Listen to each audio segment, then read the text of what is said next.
So watch. This is nothing. And I'm only with the little back of my finger going. Okay?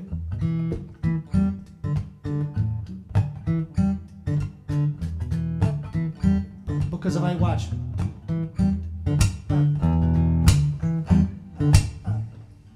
Okay. Should I play? Should I stay or should I go?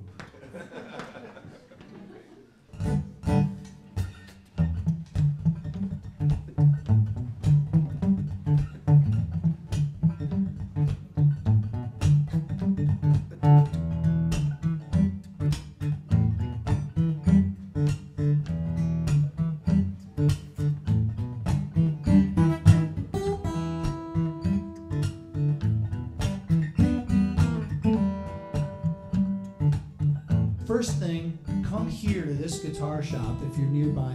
Make your guitar easy to play. Make the strings low enough, okay? If you're playing this kind of music. You're welcome, when we're finished, to try my guitar. And when you feel how easy it is, all I have to do is look at a note and it's playing. I don't even have to play it. So it needs to feel comfortable. It's not, you're not going to the fitness studio. It's not that you're working and you're going to get better. No. You want it to be comfortable.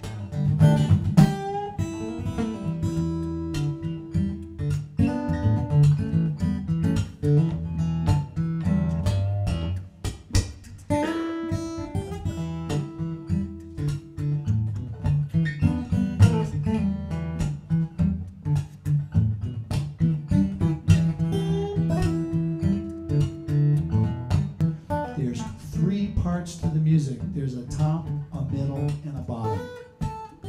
So any of these arrangements I'm playing, 3 parts.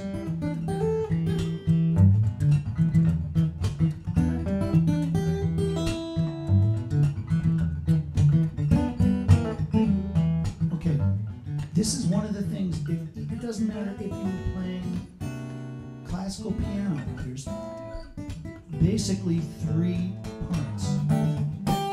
You had some like big stride piano, big Chopin piece with the boom, boom with the bass chord and some big octaves here, you can reduce that. This is a melody over here. This is the bottom, this is the middle. It's always a top, middle, and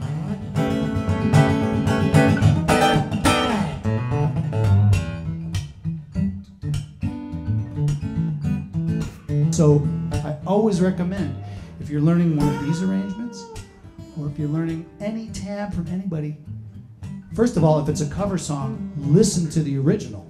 Really listen. Why is he doing this? What is this? Because it's like I have a pencil and I'm trying to draw a landscape with just a pencil. Because I don't have strings, I don't have keyboards, I don't have drums, I don't have a voice. I'm trying to fit it all in here. But the basic idea is these 3 parts.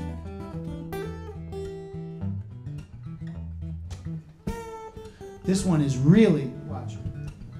Mascanada. This one's really shows you the 3 parts. And the most important are the outside. People hear the bottom and the top the most. The middle is kind of like the glue. Okay? The middle is kind of like the glue that just helps you bring the top and the bottom together. So.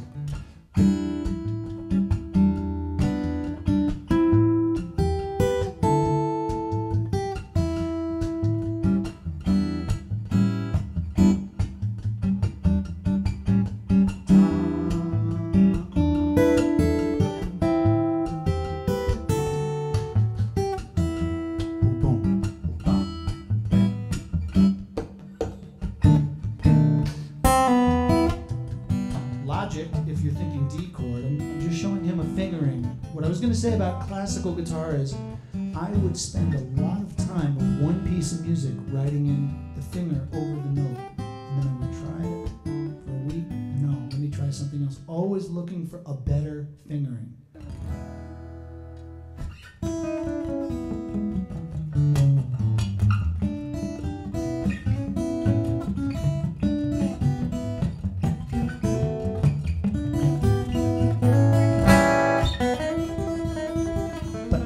This idea about this whole brain state because I thought back to this recording when I played the blues with my teacher. I said, this was the difference in sound. It was like something with the brain starts to happen. And it's like you can look for the sound in a studio or in an effects pedal or in anything, but really this sound is inside you. So I looked up this whole brain stuff for exercises, and they said one thing that does it is juggling, and then they said another thing that does it, drumming.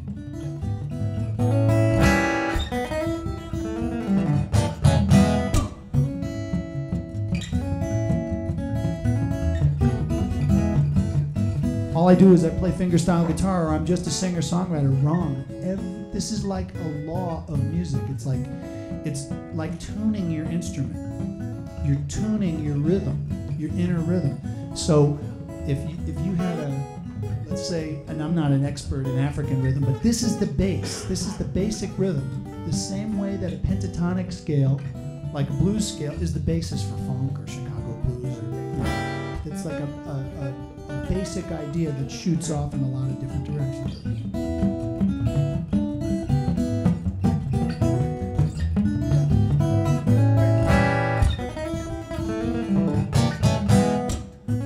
You know, some people say, just feel it, just feel it, just feel it. And it's, okay, I'm feeling it. I'm still not a musical genius. I need some information. But this is the thing. And every time I'm hearing like young college guys playing jazz, and it's all, they're playing like what they had off the record, and you can't go 1, 2, 3, 1, 2, tick, tick, tick, tick, you can't sing the triplet against what they're doing. It's all stiff. They don't know this other dimension. It's like two-dimensional. You need this third dimension of these time signatures.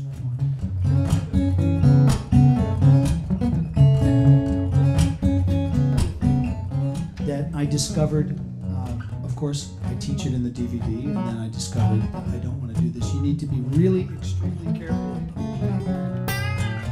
with that bend. You know why? Because now look, if you see my string, look at the B string. See? Look, where's the B string? You see it? It's not straight. Look.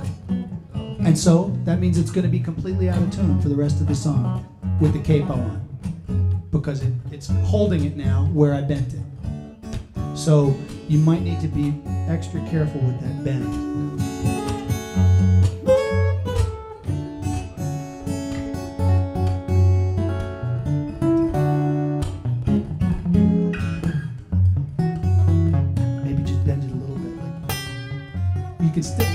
You can still get the sound by pulling the string, but don't bend it too far. Well, be careful if you have capos on bending a string, because it's going to stick.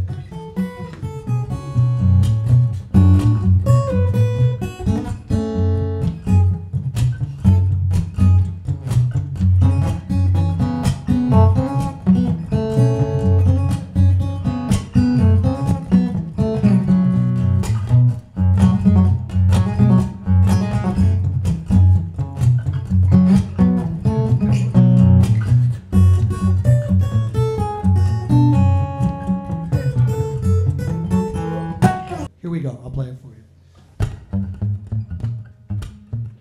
And now I'm sitting. I usually dance around and act like an idiot for this one.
I have one other song that I do like.